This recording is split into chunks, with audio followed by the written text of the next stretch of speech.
Welcome back to Conversations on Deck, and today is Manager Monday, folks. I hope you had a great weekend. I know I did. Got some projects done over the weekend. That was a lot of fun. Got some videos done too. And now we're back at it. We're looking at this 1968 Topps Jim Lemon card, and great design. I don't know about you, what you think about the 68, but I kind of like the design. I really like the back as well because it gives you information, and I loved it. Some of these, he bombed 27 home runs. I just love the language that they used back then. And, you know, you're going to notice too, sadly, all the cards that get featured, they're going to be surrounded by Red Sox memorabilia. Um, you know, sorry, but the Red Sox are they're clawing their way up, and hopefully they make it into the playoffs. But let's get back to Jim Lemon. Born March 28, 1928 in Covington, Virginia. He was a good high school ball player. He played for Cleveland Indians.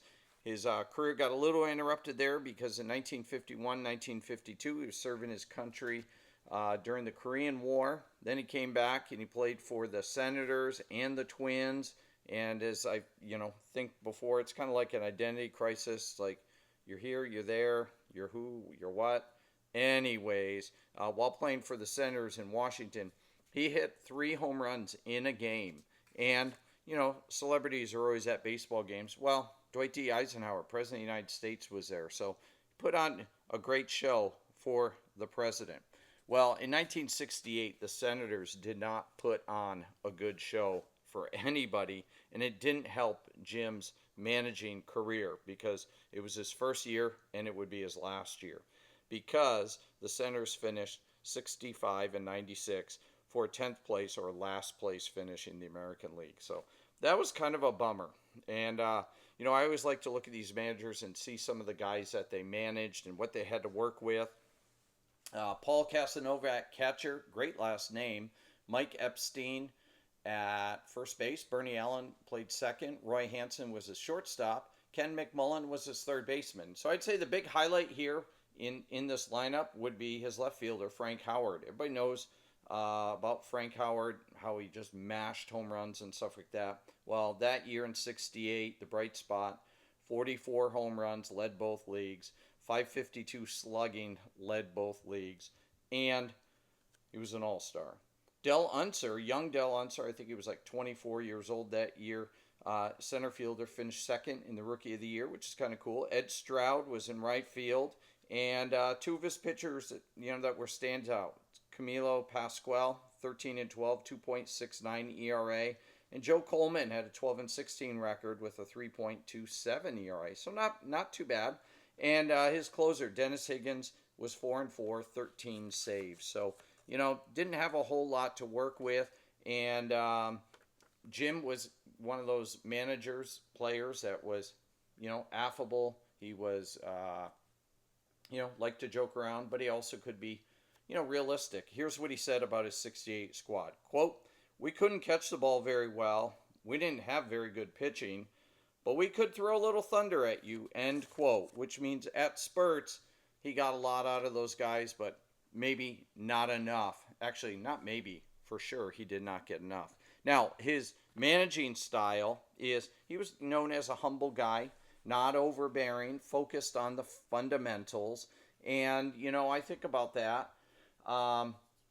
Being a leader in my school is, I think the thing that's so difficult is when a boss or somebody is overbearing.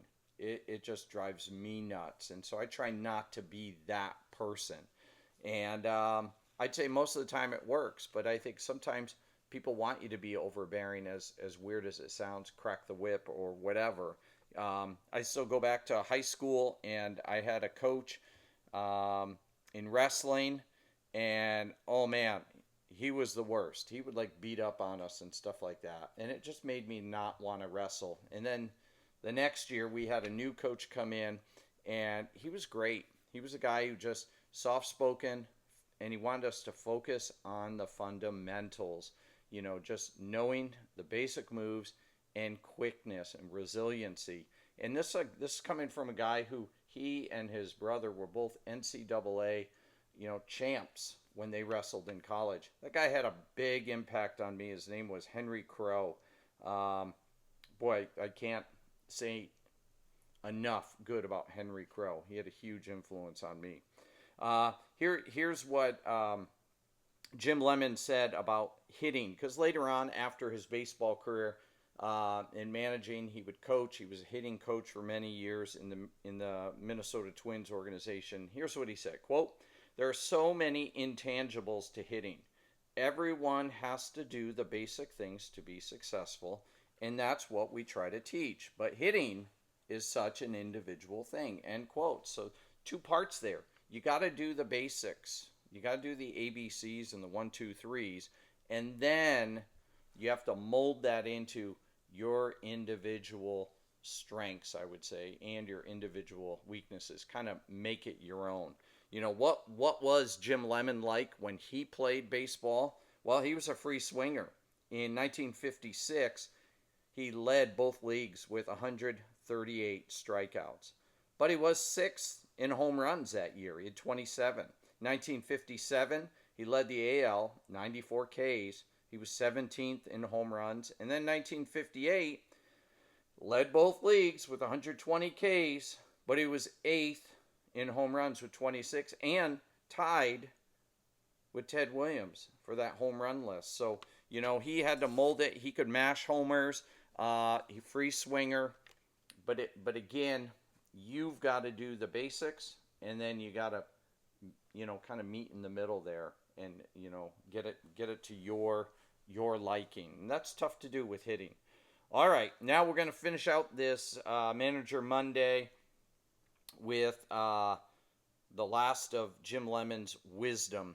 And this is, again, he was in the 80s talking about hitters. Quote: "Players put on a great big front, but inwardly, I think they're scared to death of not being able to produce. They're cocky and arrogant, but inside, they're insecure as hell." End quote. I think that's human nature. I think a lot of times when we have deficiencies, we do put on a front. It doesn't always come off as cocky or arrogant. Sometimes it can be. Sometimes it looks like fear or disinterest or something of that nature. But again, insecurity, I think that's part of being human. That's why we need good managers like Jim Lemon, who's going to be humble, not overbearing, and is going to teach you from experience the fundamentals. I think that's what life is a lot about. Having a good mentor in your life, somebody walk, alongside with you. So that's what managers do, and I hope you guys have a great Manager Monday.